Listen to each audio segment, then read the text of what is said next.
ওয়ালাউলা ফাদলুল্লাহি আলাইকুম ওয়া রাহমাতুহু, আমি রব্বুল আলামিনের দয়া যদি না হতো, আমার মায়া যদি না হতো, মা যাকা মিনকুম মিন আহাদিন আবাদা, তোমাদের কেউ কখনোই তোমাদের দিল, অন্তরকে গুনাহ থেকে পবিত্র করা, অন্তরকে বিশুদ্ধ করা, তাজকিয়া করা, অন্তরকে পবিত্র করা, এটা তোমাদের নিজস্ব চেষ্টা আর মেহনতে কখনোই সম্ভব হতো না।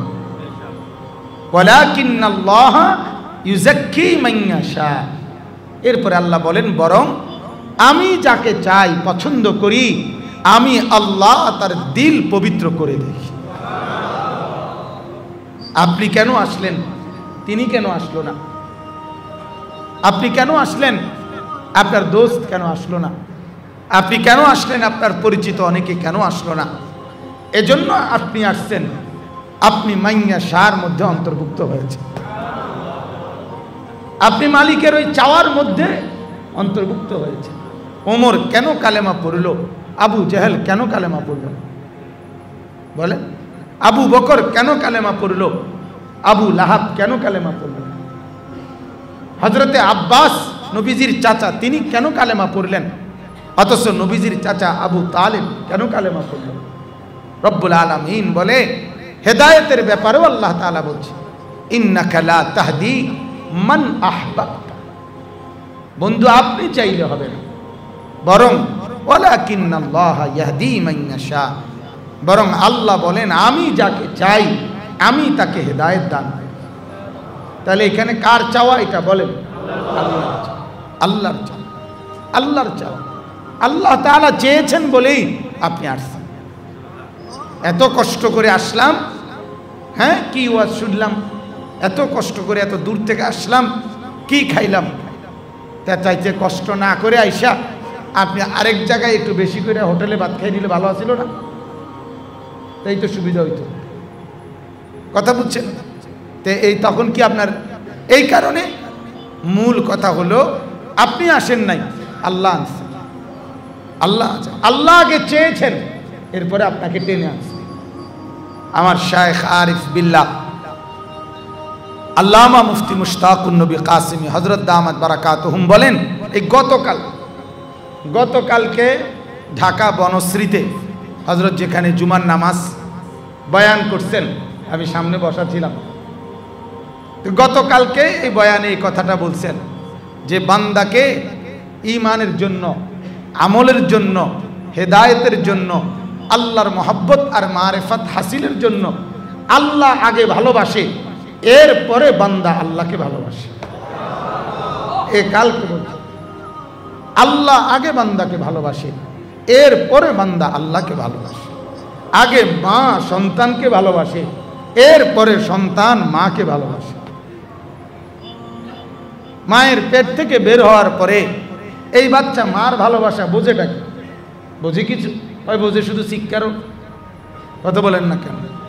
হয় শুধু কাঁদাটাই বোঝে, কিন্তু মা তাকে দরদ না দিলে, আল্লাহ রসুল হাদিসে আছে, হাদিসে কুদসিতে আল্লাহর নবী বলেন, আল্লাহ বলেছেন বনি আদম আমি আল্লাহ তোমার মা আর বাবার কলিজায় তোমার জন্য ওয়াজআলতু লাকা হানানান, তোমার জন্য মায়া আর দয়া ফি সাদরে আবাওয়াইক, তোমার মা বাবার কলিজার মধ্যে তোমার জন্য মায়া আর মহব্বত আমি দিয়েছি। কে দিয়েছেন? আল্লাহ। তাহলে মা আগে সন্তানকে ভালোবাসে, এরপরে বুঝ হওয়ার পরে সন্তান মাকে ভালোবাসে। এজন্য রব্বুল আলামিন আগে হেদায়েতের জন্য আল্লাহ আগে মহব্বত করে, আল্লাহ আগে সিদ্ধান্ত নেয় আমি তাকে হেদায়েত দেব, আমি তাকে মহব্বত দেব, আমি তাকে মারিফাত দেব, আমি তাকে আমার কুরব, আমার নৈকট্য দেব, আমার সান্নিধ্য দেব। তো আল্লাহ যখন এই ফয়সালা করে, তো এর ইন্তজাম আল্লাহর পক্ষ থেকে হয়ে যায়, বান্দা তখন আল্লাহর দিকে ছুটতে থাকে। আল্লাহু ইয়াজতাবি ইলাইহি মান ইয়াশা ওয়া ইয়াহদি ইলাইহি মান ইউনীব। রব্বুল আলামিন বলেন আল্লাহু ইয়াজতাবি ইলাইহি মান ইয়াশা, আল্লাহ বলেন আমি রব্বুল আলামিন যাকে চাই আমি আল্লাহ নিজেই তাকে আমার দিকে টেনে নিয়ে আসি। জজ্ব জজ্ব জজ্বে ইলাহি। করাচি হযরত রাহমাতুল্লাহ আলাইহি আজিমুশ শান বয়ান আছে, জজ্বে ইলাহির বয়ান। আল্লাহ টেনে আনে, জজ্ব আল্লাহ টেনে আনে। ঢালকানগর হযরত ওয়ালার অনুবাদ করা কিতাব আসমানি আকর্ষণ, দেখছেন এই কিতাব, এটা এই জজ্বে ইলাহি আসমানি আকর্ষণ এই নামে অনুবাদ হয়েছে। আল্লাহ তাআলা টেনে আনে, আল্লাহ তাআলা টেনে আনে। আল্লাহ বলেন আমি যাকে চাই পছন্দ করি, আমার ইচ্ছা হয় তা আমি তাকে ইয়াজতাবি ইলাইহি মান ইয়াশা, জজ্ব করে একবার টাইনা আনে, টাইনা। আমার একজন উস্তাদ ছিলেন, আমার শায়েখেরও উস্তাদ, আমারও উস্তাদ, হযরত মাওলানা এরশাদুল্লাহ রহমাতুল্লাহ আলাইহি টুমচর মাদ্রাসার ইন্তেকাল করছেন হুজুর।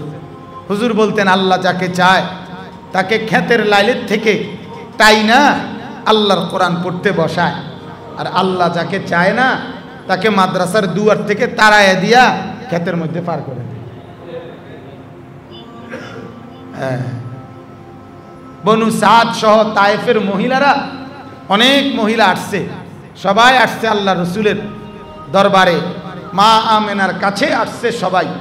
আয়সা নবীর দুয়ারে আয়সা, কেউ বাচ্চা নেয় নাই, সবাই ফিরে গেছে। এটা যেন মালিক বলে না আমি কাউকে নিতে দেই নাই, আমি তাড়াই দিছি। আর খাদিজা আরে হালিমা সে এখনো আসে নাই, সে বাচ্চা খুঁজতেছে অন্যান্য ঘরে ঘরে, অন্যান্যরা কেউ তারে বাচ্চা দেয় না। আল্লাহ বলেন না আমি দিতে দিচ্ছি না, তাকে দেব বলে, বন্ধুকে দেব বলে হালিমাকে কেউ বাচ্চা দেয় না, বন্ধুকে দেব না বলে এই মহিলারা একজনও এই বাচ্চাকে নিতে পারছে না। আমি যাকে চাই তাকে আমি পছন্দ করে আনি। এজন্য হালিমাকে নবীর দুয়ারে কে আনছে? আল্লাহ।